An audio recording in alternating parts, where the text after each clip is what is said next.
আসসালামু আলাইকুম। সকলে ভালোই আছেন আলহামদুলিল্লাহ আশা করছি। তো আপনারা যারা এই থাম্বনেইলটা দেখে এসেছেন বা আপনারা যারা এই ভিডিওতে শুনতেছেন তারা অ্যাকচুয়ালি পর্তুগাল নিয়ে ইন্টারেস্টেড। আমি সেটাই ভাববো বা সেটাই ভাবছি। তো আপনাদের জন্য গত ভিডিওতে একটি পরামর্শ দিয়েছিলাম পর্তুগালের চেয়ে কেন অন্যটা বেটার যাদের বাজেট ইস্যু আছে। আর যাদের বাজেট ইস্যু নেই তারা যদি কাজ করতে চান সেই ক্ষেত্রে কিভাবে কাজ করবেন সেটা আপনার ইচ্ছা অবশ্যই।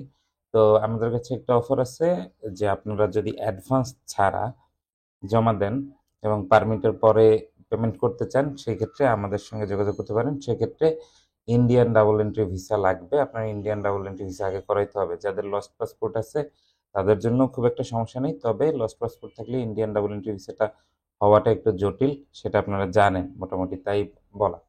তা আপনারা যদি ইন্ডিয়ান ডাবল এন্ট্রি ভিসা করে থাকেন বা করা আছে এমন কেউ যদি থাকেন তাহলে আমাদের সঙ্গে যোগাযোগ করতে পারেন।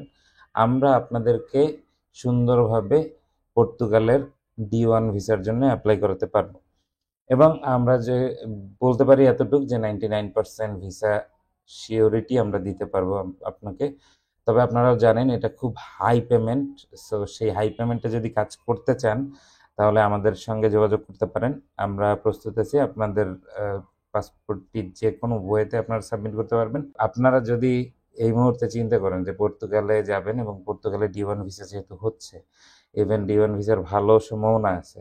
তবে গিয়ে পর্তুগালেই কাজ করতে হবে। পর্তুগালে আপনি ওই কাজ না করলেও পর্তুগালেই থাকতে হবে। এই ধ্যান ধারণা যাদের আছে তারাই শুধুমাত্র অ্যাপ্লিকেশন করতে পারেন। কিন্তু আপনারা যদি যাওয়ার পরে আবার চলে যান তাহলে দেখা যাবে যে ক্রোয়েশিয়া এবং অন্যান্য দেশগুলো নিয়ে যেই জটিলতা আছে ওই জটিলতায় আপনারা সমস্যায় পড়বেন বা আপনারা না শুধু আমরাও কোম্পানির সঙ্গে ওরকম জটিলতার সমস্যায় পড়ব। তা এখন আপনারা যদি চিন্তা করে থাকেন যে পর্তুগাল D1 ভিসায় কাজ করবেন সেই ক্ষেত্রে আপনার কি করতে হবে? আপনাকে পাসপোর্ট, আপনার ছবি এবং আপনার যেই আহ, শিক্ষা সনদ এবং NID আছে এটি প্রোভাইড করতে হবে। শিক্ষা সনদ বলতে SSC হইলেই হবে। আর যদি শিক্ষা সনদ না দিতে চান তাও কোনো সমস্যা নেই। তো মোটামুটি এগুলো দিলেই হবে। আমরা ওয়ার্ক পারমিট ক্লেম করতে পারবো উইদিন 15 ডেজের ভিতরে। আর আপনাদের অবশ্যই ইন্ডিয়ান ভিসাটা আগে করে ফেলতে হবে। ইন্ডিয়ান ভিসা যদি করে ফেলতে পারেন দেন আপনারা যদি চান যে পর্তুগালে D1 ভিসা করবেন এবং ইন্ডিয়ান ভিসা করার জন্য যদি আমাদের সহায়তা চান আমরা আপনাকে সর্বোচ্চ সহায়তা করতে পারবো।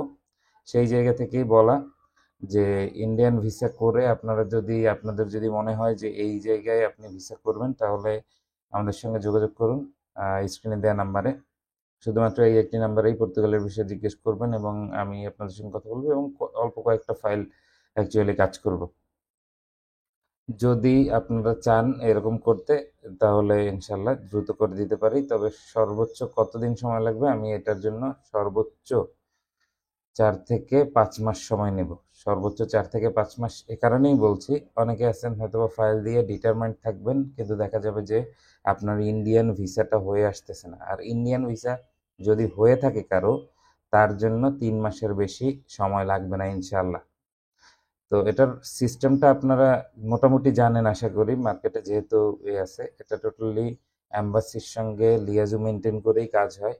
ইভেন এটা অ্যাম্বাসি এবং ওই দেশের কোম্পানি দুইটা লিয়াজু মেনটেন করেই অ্যাকচুয়ালি ভিসাটা প্রোভাইড করে থাকে। যাওয়ার পরে 1 মাসের ভিতরেই আপনি আপনার পেপারস পেয়ে যাবেন। পেপারসের যেই কথাটা আসছে বা আপনার যে টিআরসির ব্যাপারটা আসে সেটা পেয়ে যাবেন 1 মাসের ভিতরেই। D1 ভিসায় গেলে আপনার ওই D1 এর কাজই করতে হবে বিষয়টা এমন না। কোম্পানির কাজ করলে খুবই ভালো, না করলেও আপনার ওই জায়গায় গিয়ে আপনার নিজের মতো করে কাজ খুঁজে নিতে হবে কাগজ পাওয়ার পরে।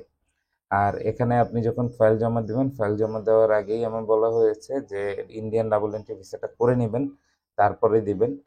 এরপরে আমরা পারমিট ইস্যু করব। পারমিট ইস্যু করার পরে আপনার ডেট নেওয়া হবে। পারমিট ইস্যুর পরে আপনি পেমেন্ট করবেন। পেমেন্ট করবেন ডেটের জন্য। ডেট নিতে যেই টাকা লাগে ওই টাকা পেমেন্ট করবেন। ডেট নেওয়া হবে, আপনি ইন্ডিয়া যাবেন, ইন্ডিয়ায় দাঁড়াবেন।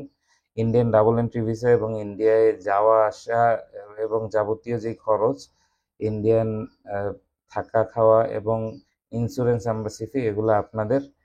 সেই অনুযায়ী আপনারা যে দাঁড়াবেন, দাঁড়ানোর পর ভিসা হইলে বাংলাদেশে ফিরে বিএমইটির আগেই আপনাকে পেমেন্ট ক্লিয়ার করতে হবে। দেন বিএমইটি করে আপনি ফ্লাইট করতে পারবেন। এই পদ্ধতিতে যদি আপনারা ইন্টারেস্টেড থাকেন আমাদের সঙ্গে যোগাযোগ করুন, আমরা ইনশাল্লাহ আপনাকে সহযোগিতা করব। সকলকে ধন্যবাদ। দেখা হবে পরবর্তী অন্য কোনো ভিডিওতে। এই ভিডিওতে আল্লাহ হাফেজ। আসসালামু আলাইকুম।